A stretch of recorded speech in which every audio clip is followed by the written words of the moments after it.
ನಮಸ್ಕಾರ. ಅಲ್ಲಿ ಒಬ್ಬ ಡೈರೆಕ್ಟ್ರಿಂದ ಸುಧಾರಿಸ್ಕೊಂಡಿದ್ದೀವಿ ಅಂದರೆ ಇನ್ನೊಬ್ಬ ಡೈರೆಕ್ಟ್ರ್ ಇಲ್ಲಿ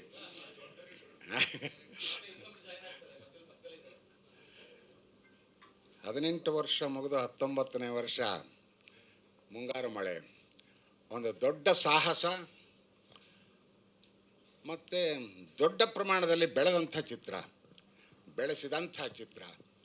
ಅದರ ಮೂಲಕ ಬೆಳೆದ ನಟರು, ನಿರ್ದೇಶಕರು, ನಿರ್ಮಾಪಕರು ಎಲ್ಲರೂ ಅದನ್ನು ನೆನೆಸ್ಕೊಳ್ತಾ ಇನ್ನೊಂದು ಅದೇ ರೀತಿಯ ಹೊಸ ಪ್ರಯತ್ನ ಮಾಡಿದ್ದಾರೆ ಕೃಷ್ಣಪ್ಪನವರು. ಭಾಳ ಸಂತೋಷ ನಮಗೆ. ಒಳ್ಳೆಯ ಪ್ರೇಕ್ಷಕರಿದ್ದ ಕಡೆ ಒಳ್ಳೆಯ ಸಿನಿಮಾ ಬರುತ್ತೆ ಅಂತ ಸತ್ಯಜಿತ್ ರಾಯ್ ಅವರು ಹೇಳಿದ್ದು. ಒಳ್ಳೆಯ ನಿರ್ಮಾಪಕರಿದ್ದಾಗ ಒಳ್ಳೆಯ ಸಿನಿಮಾಗಳು ಬರುತ್ತೆ ಅನ್ನೋದು ಕೂಡ ಸತ್ಯ. ಅದಕ್ಕೆ ಉದಾಹರಣೆ ಕೃಷ್ಣಪ್ಪನವರು. ಅವ್ರಿಗೆ ಸರಿಯಾದ ಸಾಥ್ ಸಿಗಬೇಕು, ಅದು ಭಾಳ ಮುಖ್ಯ. ಅಂಥ ಒಬ್ಬ ಸಾಥು ನಮ್ಮ ಯೋಗರಾಜ್ ಭಟ್ರಲ್ಲಿದೆ. ಹೊಸ ರೀತಿಯ ಯೋಚನೆ ಮಾಡೋದರೊಳಗೆ ಯೋಗರಾಜ್ ಭಟ್ಟು ಎತ್ತಿದ ಕೈ. ಯಾವುದೋ ಅವರ ಸಂಭಾಷಣೆ ಇರಲಿ, ನನಗೊಂದು ವಿಚಿತ್ರವಾದ ಕಾಸ್ಟ್ಯೂಮ್ ಕೊಟ್ಟಿದ್ದಾರಲ್ಲ ಅದಿರಲಿ, ಅಥವಾ ಹಾಡಿನ ಧಾಟಿ ಇರಲಿ, ಇಡೀ ಸಿನಿಮಾಗೆ ಒಂದು ರೂಪ ಇರಲಿ, ಅದೆಲ್ಲದರಲ್ಲೂ ಏನೋ ಒಂದು ಹೊಸತನವನ್ನು ಹುಡುಕಿ ಸೃಷ್ಟಿ ಮಾಡಿ ಅದನ್ನು ಗೆಲ್ಲಿಸೋರು ನಮ್ಮ ನಿರ್ದೇಶಕರು ಯೋಗರಾಜ್ ಭಟ್ರು. ಬಹಳ ಸಂತೋಷ ಅವ್ರ ಜೊತೆ ಕೆಲಸ ಮಾಡಿದ್ದು. ಭಾಳ ದಿವಸ ಕೈ ಬಿಟ್ಬಿಟ್ಟಿದ್ರು ನನ್ನ. ಈಗೇನೋ ಹುಡುಕೊಂಡು ಬಂದರು ಅಂತ. ಹುಡುಕೊಂಡು ಬಂದರೋ ಅಥವಾ ಅನಿವಾರ್ಯತೆ ಇತ್ತು ನನಗೆ ಗೊತ್ತಿಲ್ಲ. ಭಾಳ ಸಂತೋಷದ ದಿನ. ನಮ್ಮ ಸುಮುಖ ಹೊಸ ನಟ ಏನಲ್ಲ, ರಂಗಭೂಮಿಯಲ್ಲಿ ಮತ್ತು ಚಿತ್ರರಂಗದಲ್ಲಿ ಸಾಕಷ್ಟು ಕೆಲಸ ಮಾಡಿದ್ದಾನೆ ಸಣ್ಣ ವಯಸ್ಸಿನಿಂದ. ಅದಕ್ಕೆ ಪೂರಕವಾಗಿ ಅವರ ತಂದೆ ತಾಯಿ ಕೂಡ ಒಂದು ಒಳ್ಳೆಯ ವಾತಾವರಣ ಸೃಷ್ಟಿ ಮಾಡಿದ್ರು ಅವನಿಗೆ. ಆ ವಾತಾವರಣದ ಬೆಳೆದು ಬಂದಿರೋನು. ಫಿಸಿಕ್ಸ್ ಟೀಚರ್ ಅಂತ ಹೇಳಿ ಒಂದು ನಿರ್ದೇಶನವನ್ನು ಮಾಡಿ ಗೆದ್ದ, ಅದರೊಳಗೆ ಪಾತ್ರವನ್ನು ಮಾಡಿದ್ದ. ಆದರೆ ಪ್ರಮುಖವಾಗಿ ಒಂದು ಇಡೀ ಚಿತ್ರರಂಗ ಜುಮ್ಮಂತ ಅನ್ನಿಸ್ಕೊಂಡು ಎದ್ದು ನೋಡೋ ಅಂಥ ಒಂದು ಪಾತ್ರ ಅವನಿಗೆ ಬೇಕಿತ್ತು. ಅದು ಇಲ್ಲಿ ಸೃಷ್ಟಿಯಾಗಿದೆ, ಅವನಿಗೆ ಸಿಕ್ಕಿದೆ. ಅದನ್ನು ಅದ್ಭುತವಾದ ರೀತಿಯಲ್ಲಿ ಬಳಸ್ಕೊಂಡಿದ್ದಾನೆ. ಏನು ಹೇಳಬೇಕು ಅದನ್ನು? ನಮ್ಮ ಪ್ರೇಕ್ಷಕ ವೃಂದ, ಕನ್ನಡ ಜನತೆ ಇಂಥ ಒಬ್ಬ ಹೊಸ ಹುಡುಗನ್ನ ಎತ್ತಿ ಹಿಡಿದು ಅವನನ್ನು ದೊಡ್ಡ ಪ್ರಮಾಣದ ಹೀರೋ ಆಗಿ ಬೆಳೆಸಬೇಕು ಅಂತ ಹೇಳಿ ನಾನು ಕೇಳ್ಕೊತೀನಿ ಅವ್ರನ್ನ. ಹಾಗೆಯೇ ಅವನ ಜೊತೆಯಲ್ಲಿ ನಮ್ಮ ಇಬ್ಬರು ಸುಂದರಿಯರಿದ್ದಾರಿಲ್ಲಿ. ನನಗೆ ಯಾವಾಗಲೂ ಕನ್ಫ್ಯೂಷನ್ನು, ಇವಳ ಹೆಸರು ಅವಳ ಹೆಸರು ಅಂತ. ಆದ್ದರಿಂದ ಹೆಸರು ಹೇಳಲ್ಲ. ಇಬ್ಬರು ಬಹಳ ಚೆನ್ನಾಗಿ ಶೆಟ್ರು ಅಂತಾರೆ. ಶಿಲ್ಪಾ ಶೆಟ್ಟಿನೋ ಇದೋ ನನಗೆ ಗೊತ್ತಿಲ್ಲ. ಹಾಂ, ಓಕೆ, ಭಾಳ ಚೆನ್ನಾಗಿ ಮಾಡಿದ್ದಾರೆ. ನಮ್ಮ ಜೊತೆಯಲ್ಲಿ ನೋಡಿದಾಗ ಹೊಸಬರು ಅಂತ ಅನಿಸಲ್ಲ. ಒಬ್ಬರೇನೋ 2-3 ಸಿನಿಮಾದಲ್ಲಿ ಮಾಡಿದ್ದೀರಲ್ವಾ ಹೀಗೆ. ಬಟ್ ಭಾಳ ಧೈರ್ಯವಾಗಿ, ಭಾಳ ಮುತುವರ್ಜಿ ಇಟ್ಟು,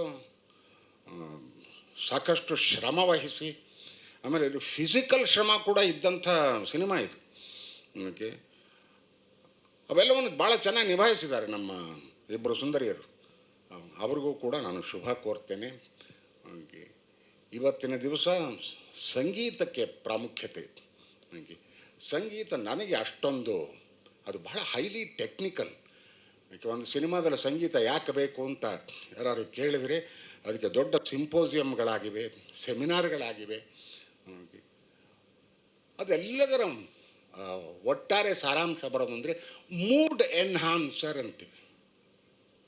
ಒಂದು ಸಿನಿಮಾಗೆ, ಒಂದು ಸನ್ನಿವೇಶಕ್ಕೆ ಒಂದು ಮೂಡನ್ನು ಕ್ರಿಯೇಟ್ ಮಾಡಿ, ಆ ಕ್ರಿಯೇಷನ್ ಮಾಡಿದ ಮೂಡನ್ನು ಎತ್ತಿ ಹಿಡಿಯೋದಿದೆಯಲ್ಲ, ಎನ್ಹಾನ್ಸ್ಮೆಂಟ್, ಅದು ಒಂದು. ಇನ್ನೊಂದು ನಾಸ್ಟಾಲ್ಜಿಯಾ, ಒಂದು ಹಿನ್ನೋಟವನ್ನು ಕೊಡುವಂಥ ಶಕ್ತಿ ಇರೋದು ಸಂಗೀತಕ್ಕೆ.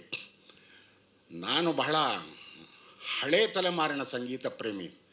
ಅಂದರೆ ನನಗೆ ಸಂಗೀತ ಅಂದ ತಕ್ಷಣ ಪಂಕಜ್ ಮಲ್ಲಿಕ್ಕು ಮತ್ತು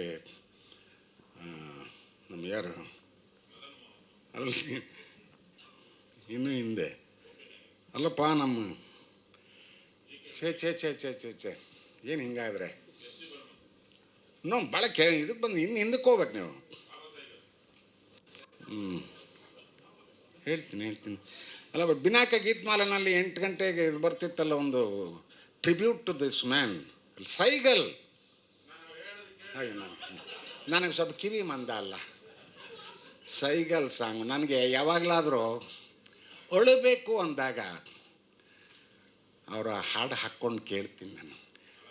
ಅಳು ಅಂಥದ್ದು ಅಂದರೆ ಅಳು ಅಲ್ಲ, ಆ ಅಳುವಿನಲ್ಲಿ ಒಂದು ಸಂತೋಷ ಇದೆ, ಆ ಮ್ಯೂಸಿಕ್ನ ಎಂಜಾಯ್ ಮಾಡುವಂಥ ಇದು. ಓಕೆ, ಕ್ಯಾ ಮೈನೆ ಕಿಯಾ ಆ ಒಂದು ಹಾಡು ಕೇಳಿದಾಗೆಲ್ಲ ನನ್ನ ಕಣ್ಣಲ್ಲಿ ನೀರು ಬರುತ್ತೆ. ಅದು ಸಂಪೂರ್ಣ ನನ್ನ ಯಾವುದೋ ಒಂದು ಬೇರೆ ಎತ್ತರಕ್ಕೆ ತೊಗೊಂಡೊರಟೋಗುತ್ತೆ ಅದು. ಕ್ಯಾ ಮೈನೆ ಕಿಯಾ ಹೈ, ಕ್ಯಾ ಮೈನೆ ಕಿಯಾ ಹೈ ಮುझको ಖಫಾ ನೆನಪು ಬರ್ತದೆ. ಈ ತರಹ ಇದು ನಮ್ಮ ಸಂಗೀತ ನಿರ್ದೇಶಕ ಅವರ ಜಾಗ ಇದು. ನಾನು ಆಕ್ರಮಿಸ್ಕೊಂಡಿದ್ದೀನಿ. ಒಬ್ಬ ಹುಡುಗನ ನೋಡದೆ ಇರಲಿ, ನಾನು ಇವನ ಹೆಸರು ಕೇಳಿದ್ದೆ, ನೋಡಿರಲಿಲ್ಲ.